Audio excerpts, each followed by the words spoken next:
Voices Beyond Pages. This is the Children of Hurin, the Narnichin Hurin, by John Reginald Rowell Tolkien.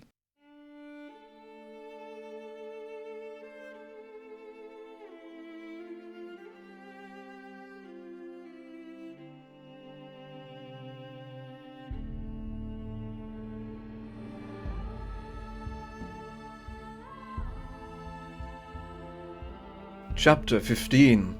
Nienor in Brethil. But as for Nienor, she ran on into the wood, hearing the shouts of pursuit come behind, and her clothing she tore off, casting away her garments one by one as she fled, until she went naked. And all that day still she ran, as a beast that is hunted to heart bursting, and dare not stay or draw breath. But at evening suddenly her madness passed. She stood still for a moment as in wonder, and then in a swoon of utter weariness she fell as one stricken down into a deep brake of fern. And there amid the old bracken and the swift fronds of spring she lay and slept, heedless of all. In the morning she woke and rejoiced in the light as one first called to life, and all things that she saw seemed to her new and strange, and she had no names for them. For behind her lay only an empty darkness, through which came no memory of anything she had ever known, nor any echo of any word. A shadow of fear only she remembered, and so she was wary, and sought ever for hidings. She would climb into trees or slip into thickets, swift as a squirrel or a fox, if any sound or shadow frightened her. And thence she would peer long through the leaves with shy eyes before she went on again. Thus going forward in the way she first ran, she came to the river Teighlin and stayed her thirst, but no food she found, nor knew how to seek it, and she was famished and cold. And since the trees across the water seemed closer and darker, as indeed they were, being the eaves of a Brethil forest, she crossed over at last, and came to a green mound, and there cast herself down, for she was spent. And it seemed to her that the darkness that lay behind her was overtaking her again, and the sun going dark. But indeed it was a black storm that came up out of the south, laden with lightning and great rain, and she lay there cowering in terror of the thunder, and the dark rain smote her nakedness, and she watched without words as a wild thing that is trapped. Now it chanced that some of the woodmen of Brethil came by in that hour from a foray against Orcs, hastening over the crossings of Teighlin to a shelter that was near.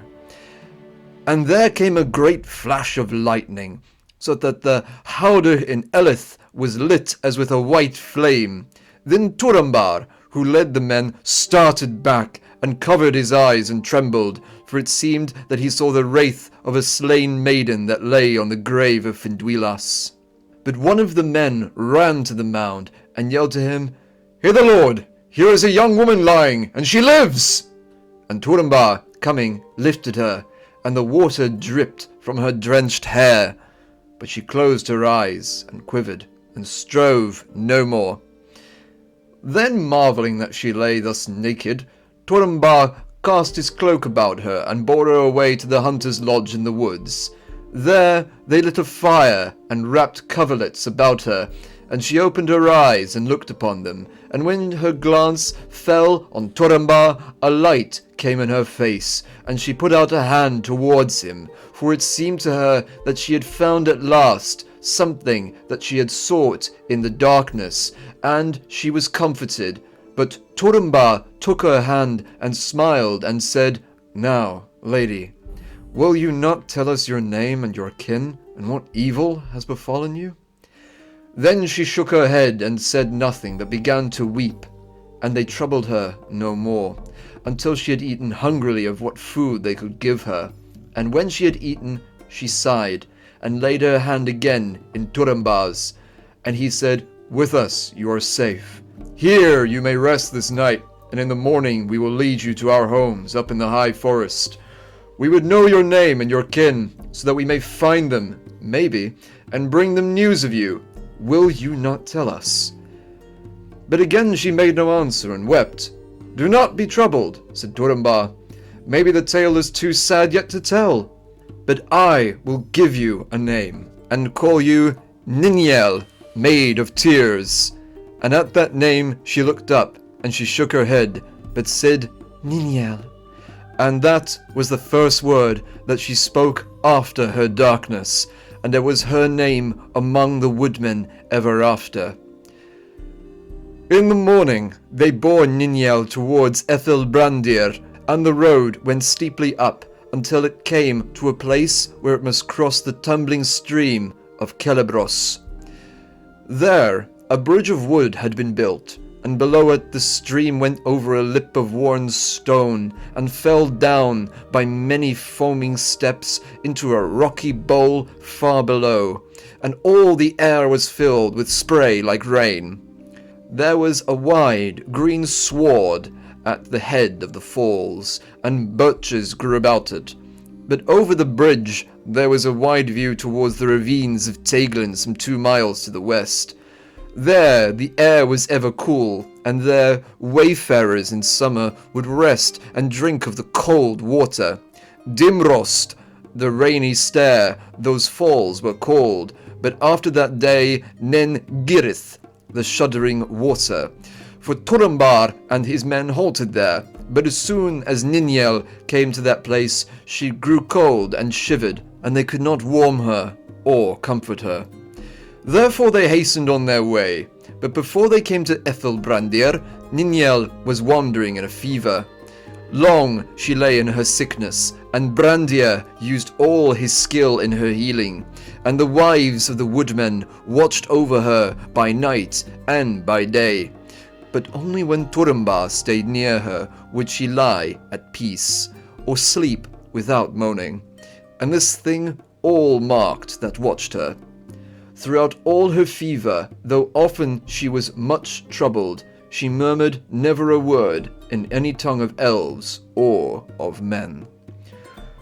And when health slowly returned to her, and she waked, and began to eat again, then, as with a child, the woman of Brethil must teach her to speak, word by word.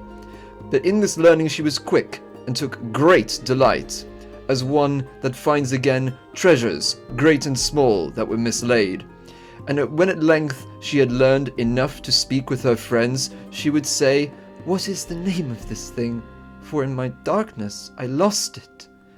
And when she was able to go about again, she would seek the house of Brandir, for she was most eager to learn the names of all living things, and he knew much of such matters, and they would walk together in the gardens and the glades. Then Brandir grew to love her, and when she grew strong, she would lend him her arm for his lameness, and she called him her brother. But to Turambar her heart was given, and only at his coming would she smile, and only when he spoke gaily would she laugh. One evening of the golden autumn they sat together, and the sun set the hillside and the houses of Ethelbrandir aglow, and there was a deep quiet. Then Nienor said to him, "Of all things I have now asked the name, save you. What are you called?" "Turambar," he answered. Then she paused, as if listening for some echo, but she said, "And what does that say? Or is it just the name for you alone?" "It means," said he, "Master of the Dark Shadow. For I also, Nienor, had my darkness, in which dear things were lost. But now I have overcome it, I deem." "And did you also flee from it, running until you came to these fair woods?" she said. "And when did you escape, Turambar?" "Yes," he answered. "I fled for many years, and I escaped when you did so. For it was dark when you came, Nienor, but ever since it has been light, and it seems to me that what I long sought in vain has come to me. And as he went back to his house in the twilight, he said to himself, Haleth and Haleth, from the green mound she came. Is that a sign? And how shall I read it? Now that golden year waned and passed to a gentle winter, and there came another bright year. There was peace in Brethil, and the woodmen held themselves quiet and went not abroad, and they heard no tidings of the lands that lay about them. For the Orcs that at that time came southward to the dark reign of Glaurung, or were sent to spy on the borders of Doriath, shunned the crossings of Teiglin, and passed westward far beyond the river. And now Nienor was fully healed, and was grown fair and strong, and Turambar restrained himself no longer, but asked her in marriage. Then Nienor was glad, but when Brandir heard of it, his heart was sick within him, and he said to her, Be not in haste, think me not unkindly, if I counsel you to wait. Nothing that you do is unkindly, she said, but why then do you give me such counsel, wise brother? Wise brother, he answered, lame brother rather, unloved and unlovely, and I scarce know why. Yet there lies a shadow on this man, and I am afraid. There was a shadow, said Nienor, for so he told me, but he has escaped from it, even as I. And is he not worthy of love? Though he now holds himself at peace, was he not once the greatest captain from whom all our enemies would flee if they saw him? Who told you this? Said Brandir. It was Dorlas, she said. Does he not speak truth? Truth indeed, said Brandir, but he was ill-pleased, for Dorlas was chief of that party that wished for war on the Orcs, and yet he sought still for reasons to delay Nienor, and he said therefore, the truth, but not the whole truth, for he was the captain of Nargothrond, and came before out of the north, and was, it is said, son of Hurin, of Dorlomin, of the warlike house of Hador. And Brandir, seeing the shadow that passed over her face at that name, misread her and said more. Indeed, Nienor, well may you think that such a one is likely ere long to go back to war, far from this land maybe, and if so, how long will you endure it? Have a care, for I forebode that if Turambar goes again to battle, then not he, but the shadow shall have the mastery. Ill would I endure it, she answered, but unwedded no better than wedded, and a wife, maybe, would better restrain him and hold off the shadow. None the less, she was troubled by the words of Brandir, and she bid Turambar wait yet a while, and he wandered, and was downcast. But when he learned from Nienor that Brandir had counselled her to wait, he was ill-pleased. But when the next spring came to pass, he said to Nienor, Time passes. We have waited, and now I will wait no longer. Do as your heart bids you, Nienor, most dear. But see, this is the choice before me. I will go back now to war in the wild, or I will wed you, and go never to war again, save only to defend you, if some evil assails our home. Then she was glad indeed, and she plighted her troth, and at the midsummer they were wedded, and the woodmen made a great feast, and they gave them a fair house, which they had built for them upon Amon Obel. There they dwelt in happiness, but Brandir was troubled, and the shadow on his heart grew deeper. Chapter 16. The Coming of Glaurung. Now the power and malice of Glaurung grew apace, and he waxed fat, and he gathered Orcs to him, and ruled as a dragon king, and all the realm of Nargothrond that had been was laid under him. And before this year ended, the third of Turambar's dwelling among the woodmen, he began to assail their land, which for a while had had peace, for indeed it was well known to Glaurung and to his master that in Brethil there abode a remnant of free men. the last of the 3 houses to defy the power of the north.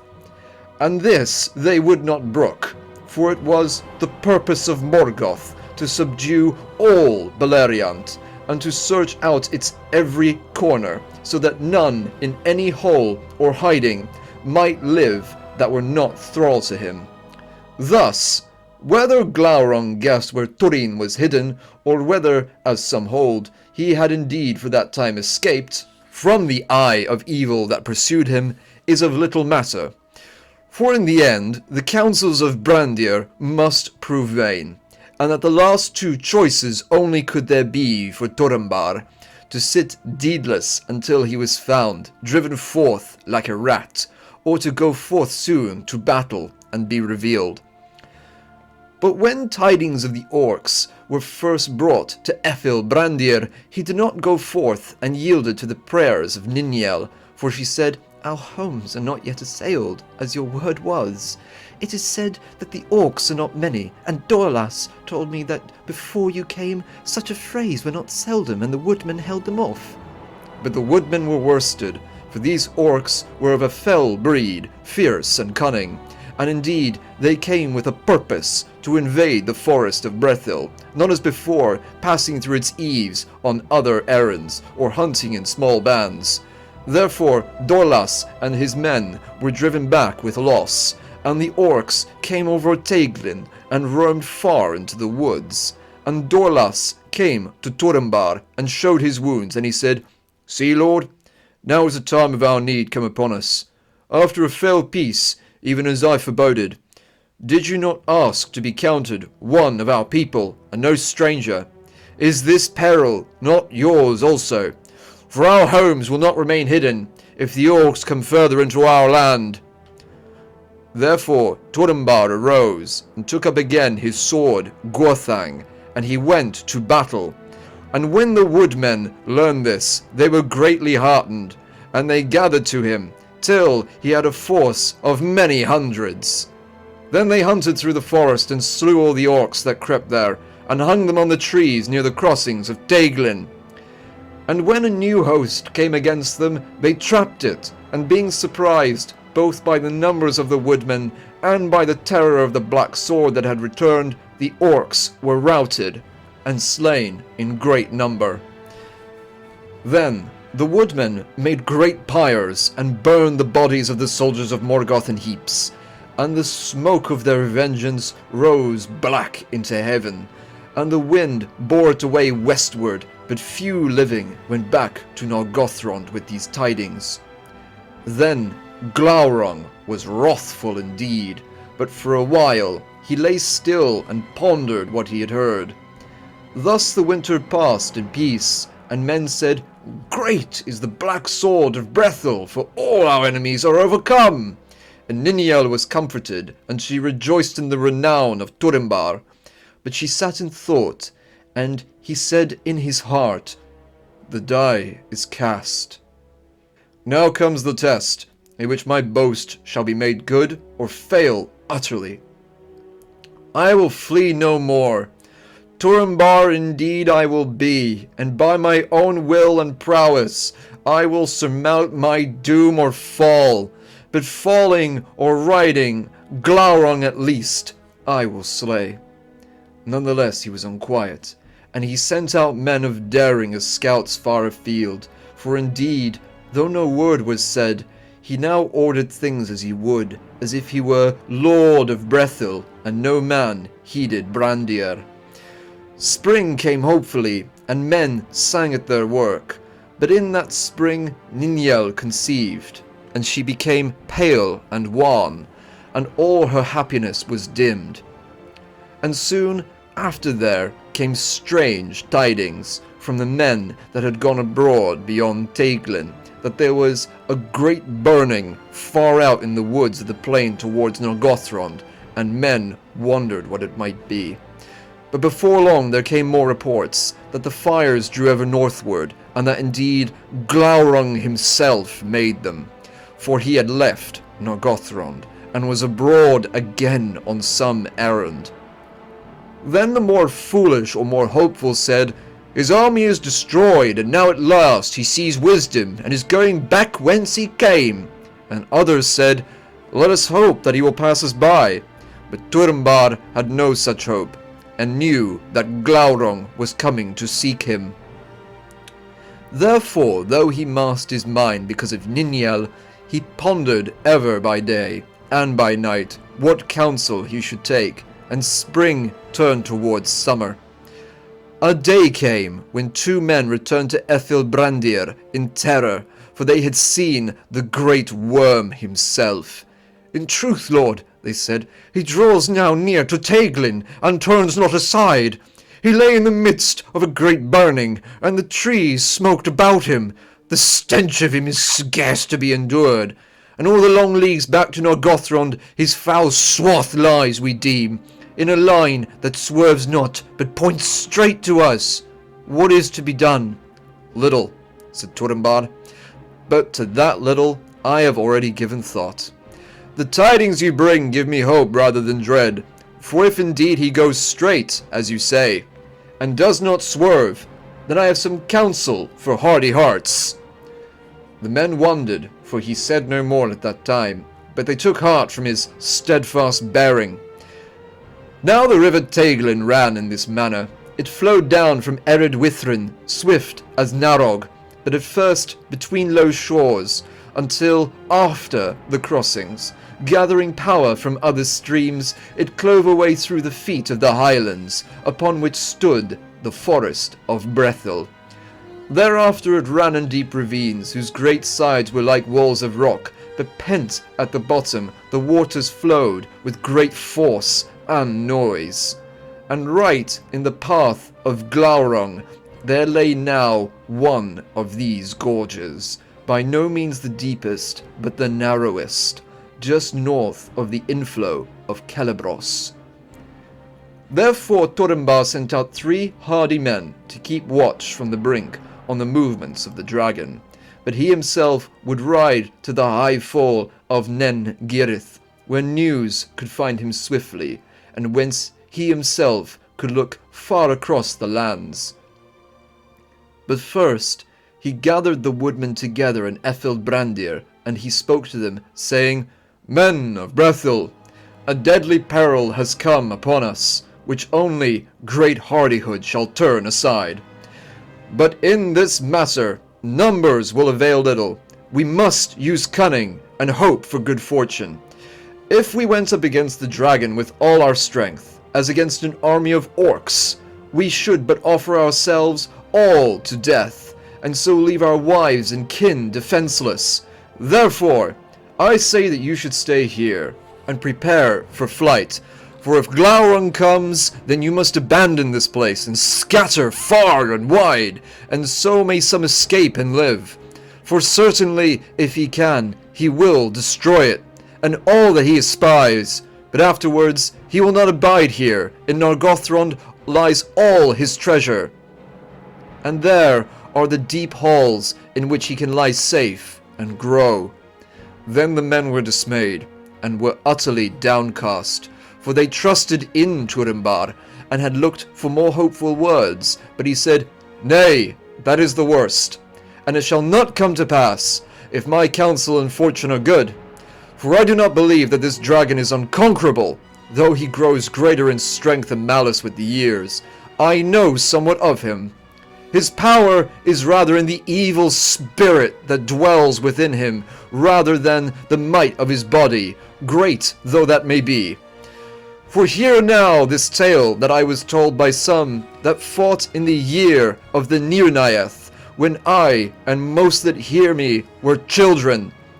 In that field the dwarves withstood him, and Azagal of Belegost pricked him so deep that he fled back to Angband. But here is a thorn, sharper and longer than the knife of Azagal. And Turambar swept Gorthang from its sheath, and stabbed with it up above his head. And it seemed to those that looked on that a flame leapt from Turambar's hand many feet into the air. Then they gave a great cry, The Black Thorn of Brethil! The Black Thorn of Brethil, said Turambar. Well, may he fear it. For know this, it is the doom of this dragon, and all his brood, it is said, that how great soever be his armour of horn, harder than iron, below he must go with the belly of a snake. Therefore, men of Brethil, I go now to seek the belly of Glaurung, by what means I may. Who will come with me? I need but a few, with strong arms and stronger hearts. Then Dorlas stood forth and said, I will go with you, Lord, for I would ever go forward rather than wait for a foe. But no others were so swift to the call, for the dread of Glaurung lay on them, and the tale of the scout that had seen him had gone about and grown in the telling. Then Dorlas cried out, Hearken, men of Brethil! It is now well seen that for the evil of our times the counsel of Brandir were in vain. There is no escape by hiding. Will none of you take the place of the son of Handir, that the house of Haleth be not put to shame? Thus Brandir, who sat indeed in the high seat of the Lord of the Assembly, but unheeded, was scorned, and he was bitter in his heart. For Turambar did not rebuke Dorlas. But one, Hunthor, Brandir's kinsman, arose and said, You do evilly, Dorlas, to speak thus to the shame of your lord, whose limbs by ill hazard cannot do as his heart would. Beware, lest the contrary be seen in you at some turn. And how can it be said that his counsels were vain, when they were never taken? You, his liege, have ever set them at naught. I say to you that Glaurung comes to us, as to Morgoth before, because our deeds have betrayed us, as he feared. But since this woe is now come, with your leave, son of Handir, I will go on behalf of Haleth's house. Then Turambar said, 3 is enough. You twain will I take. But Lord, I do not scorn you. See, we must go in great haste, and our task will need strong limbs. I deem that your place is with your people, for you are wise, and are a healer, and it may be that there will be great need of wisdom and healing ere long. But these words, though fair spoken, did but embitter Brandir the more, and he said to Hunthor, Go then, but not with my leave, for a shadow lies on this man, and it will lead you to evil. Now Turambar was in haste to go, but when he came to Nienor to bid her farewell, she clung to him, weeping grievously. Go not forth, Turambar, I beg, she said. Challenge not the shadow that you have fled from. Nay, nay, flee still, take me with you, far away. Nienor, most dear, he answered, we cannot flee further, you and I. We are hemmed in this land. And even should I go, deserting the people that befriended us, I could but take you forth into the houseless wild, to your death and the death of our child. 100 leagues lie between us, and any land that is yet beyond the reach of the shadow. But take heart, Nienor, for I say to you, neither you nor I shall be slain by this dragon, nor by any foes of the north. Then Nienor ceased to weep, and fell silent, but her kiss was cold as they parted. Then Turambar with Dorlas and Hunthor went away hotfoot to Ningirith, and when they came there, the sun was westering, and shadows were long, and the last 2 of the scouts were there awaiting them. You come not too soon, lord, said they, for the dragon has come on, and already when we left, he had reached the brink of the Taglin, and glared across the water. He moves ever by night, and we may look then for some stroke before tomorrow's dawn. Turambar looked out over the falls of Celebros, and saw the sun going down to its setting, and black spires of smoke rising by the borders of the river. There is no time to lose, he said, if these tidings are good, for my fear was that he would seek about, and if he passed northward and came to the crossings, and so to the old road in the lowland, then hope would be dead. But now, some fury of pride and malice drives him headlong. But even as he spoke, he wondered and mused in his mind, or can it be one that so evil and fell shuns the crossings, even as the Orcs? Haleth and Haleth, does Finduilas still lie between me and my doom? Then he turned to his companions and said, This task now lies before us. We must wait yet a little, for too soon in this case were as ill as too late. When dusk falls, we must creep down with all stealth to Teiglen. But beware, for the ears of Glaurung are as keen as his eyes, and they are deadly. If we reach the river unmarked, we must then climb down into the ravine and cross the water, and so come in the path that he will take when he stirs." "But how can he come forward so?" said Dorlas. "Lithe he may be, but he is a great dragon, and how shall he climb down the one cliff and up the other, when part must again be climbing before the hinder part is yet descended? And if he can so, what will it avail us to be in the wild water below?" "Maybe he can so," answered Turambar, "and indeed if he does, it will go ill with us. But it is my hope, from what we learn of him, and from the place where he now lies, that his purpose is otherwise. He has come to the brink of Kabad in Arras, over which, as you tell, a deer once leapt from the huntsman of Haleth. So great is he now, that I think he will seek to cast himself across there. That is all our hope, and we may trust to it." Dorlas's heart sank at these words, for he knew better than any all the land of Brethil, and Kabed in Arras was a grim place indeed. On the east side was a sheer cliff of some 40 feet, bare but tree-grown at the crown. On the other side was a bank, somewhat less sheer and less high, shrouded with trees and bushes, but between them the water ran fiercely between rocks, and though a man bold and sure-footed might ford it by day, it was perilous to dare it at night. But this was the counsel of Turambar, and it was useless to gainsay him. They set out therefore at dusk, and they did not go straight towards the dragon, but took first the path towards the crossings.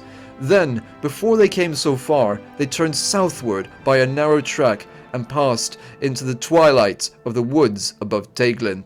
And as they drew near to Kabad in Arras, step by step, halting often to listen, the reek of burning came to them, and a stench that sickened them all. But all was deadly still, and there was no stir of air. The first stars glimmered in the east before them, and faint spires of smoke rose straight and unwavering against the light in the west. Now, when Turambar was gone, Nienor stood silent as a stone. But Brandir came to her and said, "Nienor, fear not the worst until you must. But did I not counsel you to wait?" "You did so," she answered. "Yet how would that profit me now? For love may abide, and suffer unwedded." "That I know," said Brandir, "yet wedding is not for nothing." "No," said Nienor, "for now I am 2 months gone with his child, but it does not seem to me that my fear of loss is the more heavy to bear. I understand you not." "Nor I myself," said he, "and yet I am afraid." "What a comforter you are!" she cried. "But Brandir, friend, wedded or unwedded, mother or maid, my dread is beyond enduring. The master of doom is gone to challenge his doom far hence, and how shall I stay here and wait for the slow coming of tidings, good or ill? This night it may be, he will meet with the dragon, and how shall I stand or sit, or pass the dreadful hours?"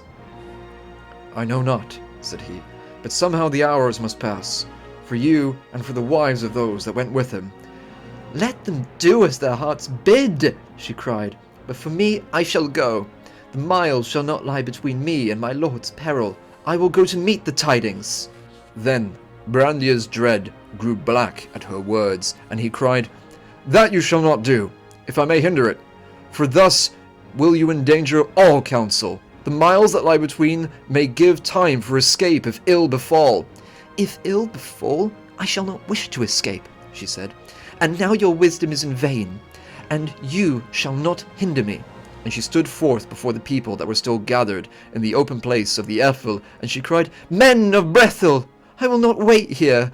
If my lord fails, then all hope is lost. Your land and woods shall be burned utterly, and all your houses laid in ash, and none shall escape. Therefore why tarry here? Now I go to meet the tidings, and whatever doom may send, let all those of like mind come with me." Then many were willing to go with her, the wives of Dorlas and Hunthor, because those whom they loved were gone with Turambar. Others for pity of Nienor and desired to befriend her, and many more that were lured by the very rumour of the dragon. In their hardihood or their folly, knowing little of evil, thinking to see strange and glorious deeds. For indeed, so great in their minds had the black sword become, that few could believe that even Glaurung would conquer him. Therefore they set forth soon in haste, and a great company, towards a peril that they did not understand. And going with little rest, they came warily at last, just at nightfall, to Nengirith, but a little while after Turambar had departed. But night is a cold counsellor, and many were now amazed at their own rashness, and when they heard from the scouts that remained there how near Glaurung was come, on the desperate purpose of Turambar, their hearts were chilled, and they dared go no further. Some looked out towards Kabed in Arras with anxious eyes, but nothing could they see, and nothing hear save the cold voice of the falls, and Nienor sat apart, and a great shuddering seized her. When Nienor and her company had gone, Brandir said to those that remained, "Behold how I am scorned, and all my counsel disdained. Choose you another to lead you, for I here renounce both lordship and people. Let Turambar be your lord and name, since already he has taken all my authority. Let none seek of me ever again either counsel or healing." And he broke his staff. To himself he thought, "Now nothing is left to me, save only my love of Nienor. Therefore, where she goes, in wisdom or folly, I must go. In this dark hour, nothing can be foreseen, but it may well chance that even I could ward off some evil from her, if I were nigh." He girt himself therefore with a short sword, as seldom before, and took his crutch, and went with what speed he might out of the gate of the Ethel, limping after the others down the long path to the west march of Brethil.